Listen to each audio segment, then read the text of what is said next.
Blog Talk Radio.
This is Professor Applewhite, and I'm speaking to you live from Arizona on the Student to Teacher radio show.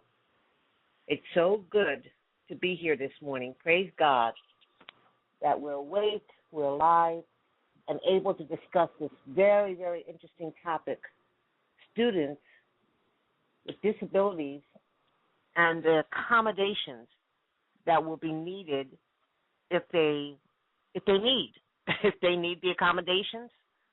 What accommodations do they need? A lot of people ask me that a lot, many, many times. And, a lot of the information that I'm going to share with you is available on the Internet. However, it's not so personal. And so that's why I wanted to bring it to you kind of like on a down-to-earth level. You know how Professor Applewhite likes to talk to you. And so that maybe I can help you understand accommodations for adult students with disabilities is not a given. It's something that we have to work towards. So this episode will help listeners understand what services are available for students diagnosed with mental and physical disabilities in any type of post-secondary education. High school is secondary, and then post-secondary is anything that's after high school. What accommodations mean? What does it really mean to ask for an accommodation, and what is an accommodation? How to ask for them, and what to do when discrimination is found. So those are the things that we'll be discussing this morning.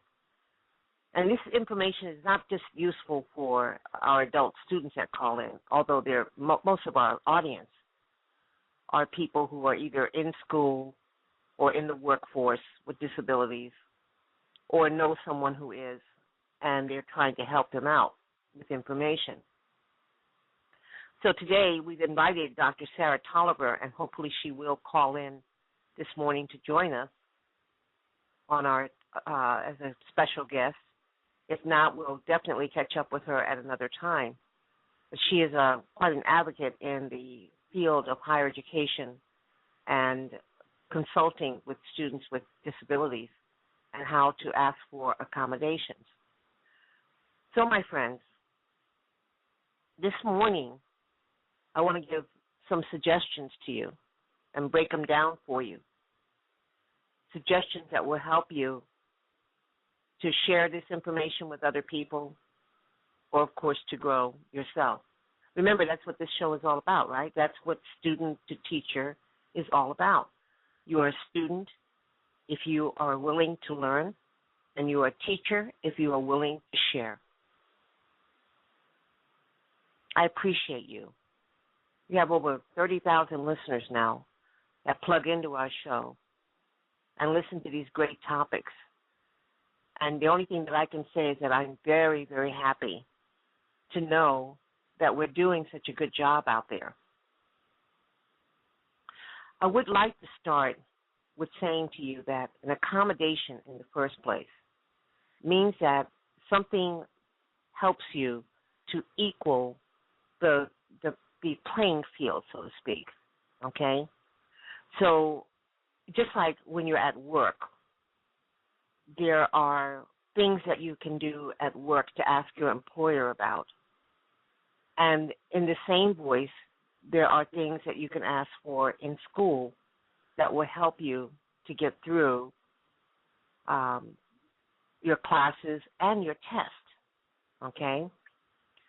And a lot of people are not even aware that there's different ways that you can actually take a test with an accommodation. I have students tell me all the time, I wish I had known this before I started college, because I didn't know about this, and so therefore I was at a disadvantage. But now you do. Now you can understand that even if you have a physical disability, you can actually ask for help with your testing, not to give you an advantage. Now, that's very important that you understand the difference between advantage and accommodation. Advantage does not mean that just because you have a disability that the university or college is going to guarantee that you will be able to pass their exams. What it says is that they will level the playing field for you. In other words, you can enter into the testing environment with the same, hopefully, with the same tools to help you take the test that any other student would have, okay? So that's real important. You know, there's a history behind the accommodation issue. And accommodations before, let's say, 1970s didn't even exist. You know, making it equal for college-bound students or workers to enter the workplace wasn't even a law. And so what happened is that we passed the law, a Rehabilitation Act of 1973, which people will refer to as Section 504. And you'll hear that a lot, and you'll also hear Americans with Disabilities Act. But who wants to sit down and read the whole thing, unless you're really into the field like I am, of course, and I'm a nerd a little bit, so I'll sit down and I'll read all of that paperwork. But I don't want you to have to do that. I'm just going to give it to you in a little tiny nutshell right here. That what it means is that you are protected. You are protected from the issues of someone discriminating against you if you want to go to school or if you want to work. It's also a law, the laws protecting you that will say that we want you to be in a private, have your information in a private place where it's not where people can make fun of you or put you down or any of the things that used to happen a long time ago. For many of our listeners who are in their 40s and 50 years old that are returning to school, I know that this is a very big emotional move for you because many of the memories that we may have about school is they're negative. and because especially if we were in special education classes. And so I would love for you to give this a chance, to give college, to give the workforce a chance, to prove to you that you can indeed ask for accommodations now, that you don't have to be afraid to do that. And so that's a real big mountain to come over when we're in the counseling session, when I'm in a counseling session with someone, is to help them to understand that it's not like it was before. How can I convince you, for those of you that want to go to college or want to stay in college or want to enter the workforce, that you can do that effectively without feeling that someone is going to put you down or make fun of you, or you won't be protected under the law? Long time ago, there was a very famous man whom I love and respect dearly, Dr. Martin Luther King, who made the statement that that changing the law is not necessarily going to change hearts. And that means that, in so many words, that just because there's a law out there doesn't mean that people are going to automatically change and treat you differently. What it says is that we have some ways of coming back and saying, no, you can't treat me a certain way. You cannot discriminate against me. You cannot deny me accommodations. But it doesn't mean that the professor or the employer is going to look at you necessarily different than they did back in 1970. And that is something that I have to reinforce with you out there. And if you are a counselor or teacher yourself in special education or working with adults in education, I want you to help your students prepare for this. That just because we talk about the laws, it doesn't mean that they're going to go into this world of employment and school without any kind of discrimination. I still have students calling me today and telling me that a professor would not give them an accommodation to test. And that accommodation to test means because they have a learning disability, that maybe they need someone to read the test to them. I know that sounds kind of funny to some of you. Why would somebody need to read a test to me? Well, there are many times that because of an anxiety disorder or any other kind of mental health disorder or learning disability, we're unable to process information quickly, to do things within a time frame. And so if a test is timed, it might be easier for someone to read it to you than for you to actually take it as a written exam. It doesn't mean that as a college student you cannot write. But granted, there are college students that do not write. They take notes by tape recorder. There are students who are blind. I'm sure you know about that. Many students who are blind and deaf that go to college and do a wonderful, wonderful job. But what we don't know a lot about and what we don't hear a lot about is the students that struggle through 2 years or 4 years or a training program with all kinds of non-visible disabilities, especially mental health and learning disabilities. And they do it sometimes without accommodations because they're afraid to ask. You believe they're afraid to ask. Why are they afraid to ask? Why are people afraid to ask for accommodations? Because there are still people out there, professors and employers, that don't believe that people with disabilities should be at work or at school. Wow. That's a real slap in the face, isn't it?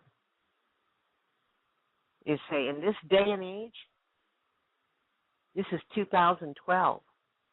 Well, I hear that same defense coming up about racism. It's 2012. Come on, why are we having racism and discrimination issues going on in the school or in the world? Because there are still those people out there. And so that's why these laws are in place, in order to give us an opportunity to come back at them.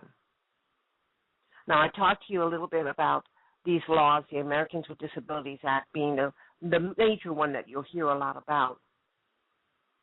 And I just want you to know that there's some qualifications that you have to go through. This is another issue that comes up a lot, is that how do I qualify as a person with a disability? And so especially those with learning disabilities have a hard time understanding that they have to have a record, some type of record of your disability.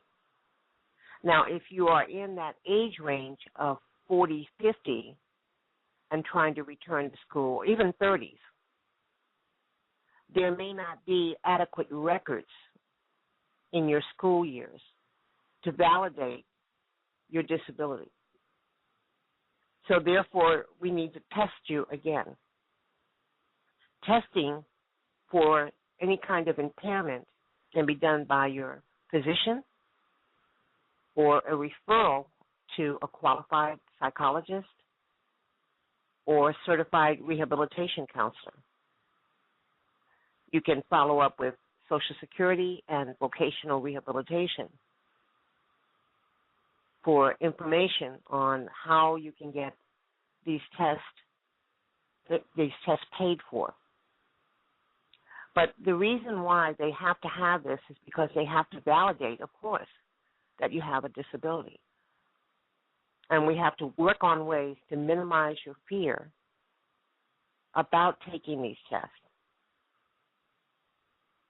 You cannot be denied admission to any kind of school because of a disability. However, my friends, you can be denied admission if you do not meet the requirements with accommodations. So everyone that has a disability that wants to go to school, and it's a documented disability, and they want to go to school, doesn't mean that they will go to school. That's real important to understand. It's not an automatic door opener for you.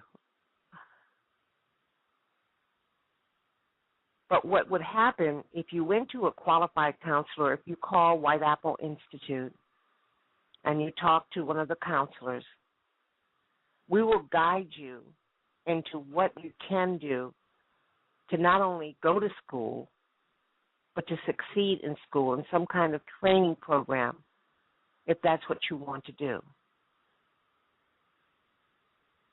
Sometimes college is not for everyone, but it should not be denied to you because you have a disability.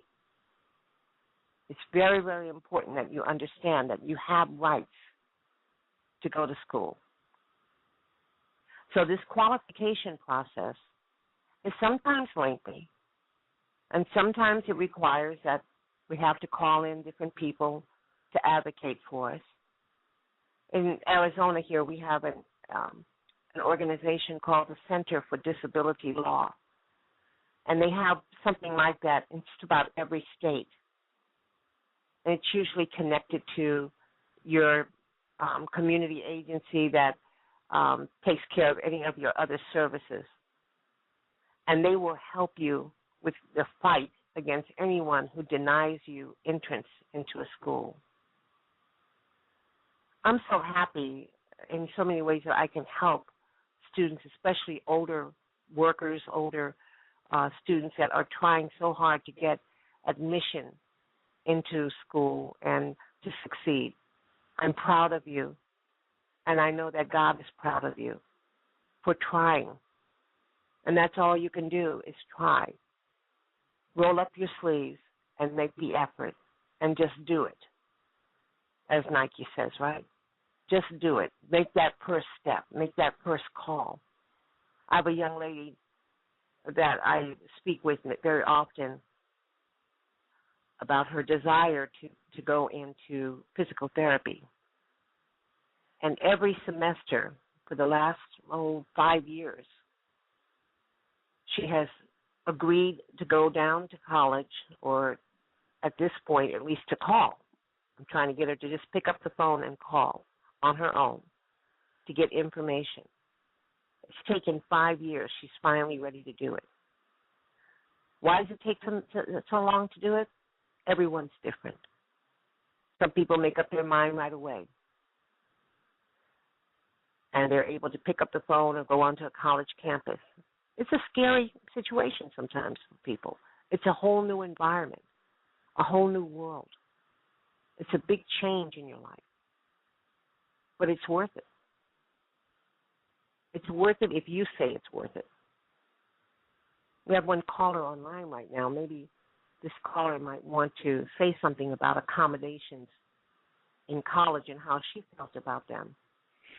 Hello, caller, 480-200.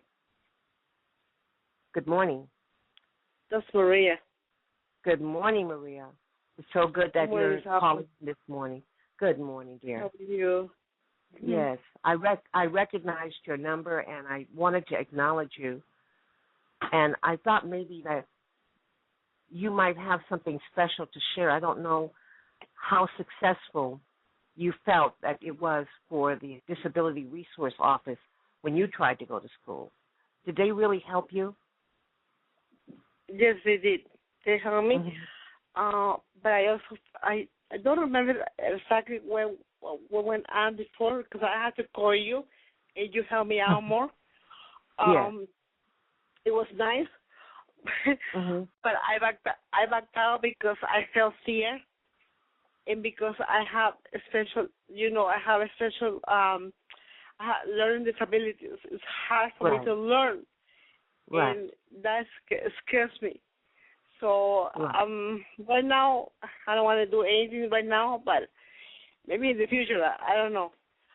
But I would say to those that are able to learn, that don't have disabilities like you do it. Yes. Go to school and prepare yourself, because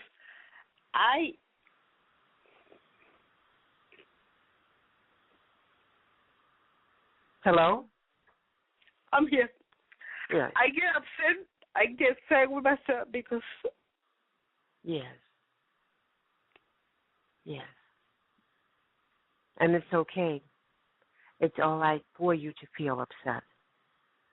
You're not alone. There are many people who feel upset because they're trying so hard to go to school, to make a change in their life. And they don't even know if school is really the right answer for them. Sometimes it is, sometimes it isn't. They don't know whether work is the right answer for them. But it's so wonderful that you take the opportunity. You take an opportunity to share with others and to make sure that they understand that there are benefits. And that's a very beautiful thing that you're doing, Maria. So we thank you so much for sharing with us. Go ahead. But if, like I said, if you don't have learning disabilities, do it. Go to school and educate yourself, because, like, I wish I could do it, but I don't feel like I have it mentally because of my learning disabilities. I can't really seem to be, to get there in a lot of ways. But if you not have, like I said, if you don't have disabilities, learning disabilities, do it, because it is very important to go to school, to be educated. It's very important. So I will advise you to go ahead and go to school. And Maria, you're one of our students at White Apple Institute, and we certainly appreciate you sharing with us your feelings about going to school, and that you would still encourage another person to do that. We are going to continue to work with you, and we appreciate you acknowledging that White Apple Institute is kind of like the support system to get you from the house into the classroom or into the workforce. And for some people, it's not as easy as others. So we thank you so much for sharing that. We thank you for so much for sharing your tears, because it helps other people that are in the same situation to understand that they're not alone. We have another caller online, and we're going to go ahead and take them because we have about 5 minutes left on the show, and I want to make sure that we acknowledge everyone on switchboard. You got me a little teared up there, Maria. Hello, this is Professor Applewhite, 602-418. Yes. Good morning. Good morning. Good morning. I'm sorry I wasn't able to get in for the whole show, but what I did hear I was very moved by. And I just thank you for all the work you're doing. And this is Dr. Beverly Polnitz. Dr. Polnitz, and yes, I just wanted to say thank you for all the work that you're doing, and keep up the great work. Thank you. Dr. Polnitz, you're involved in higher education yourself. You're at Australia Mountain Community College, and I appreciate you calling in this morning. Also on the board for Wood Apple Institute, and you have, in your experiences, have you seen a lot of success happen with students with learning disabilities or any kind of mental health disorder? Have you seen them succeed in college? Absolutely. Yes, I have. I've had the opportunity to work with some of the students, and some of them are in my classes right now. And we have some special services set up to assist these students. And I'm very excited and happy when I see them succeeding. In fact, we're going to start a whole program, from what I understand, at our skill center. And the whole program is going to be designed specifically for people with disabilities. And developed in such a manner that it's going to walk them through from day one to success and jobs. And that's so important. It's just now in the beginning stages, so there's not a whole, a lot that I can say about it, but I am very fortunate that I'm going to be working with that program, and as time goes on, I'll share more and more with you all with that program. Wonderful. And one of the things I hope that the listeners out there are getting is that there are possibilities.